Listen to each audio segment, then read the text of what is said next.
going to be making a fun pumpkin soap today, and this is going to be a goat's milk soap. I have goat's milk from our own farm, and I have that in here, and it's probably at the bottom. You'll see it when I blend it up.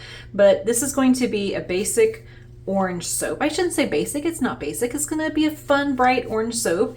And I have this jack-o'-lantern stamp that once they're cut, I'll go ahead and stamp the fronts of them, and then I will either use a black mica or a gold mica, and I have a really dark purple mica, maybe some of each, but I will go ahead, stamp those, and then fill it in so it'll be a fun Halloween soap. And I will pour off 1 bar because that'll help because I have too much batter, so I'll pour off some into there. The fragrance I'm going to be using is Pumpkin Pie Candle and Soap. This is from Brambleberry.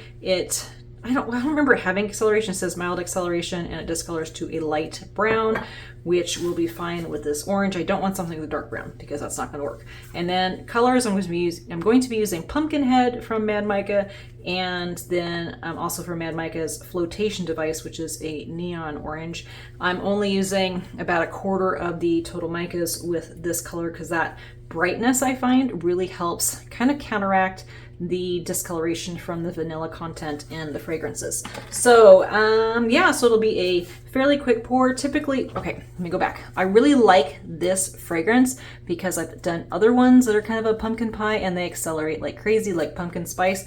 Holy cow, anything that's like holiday or fall-ish, whatever that has that spice in it, it does accelerate. This one, I don't remember it having that much of a big deal. So anyway, let's go ahead and get ready to make this soap.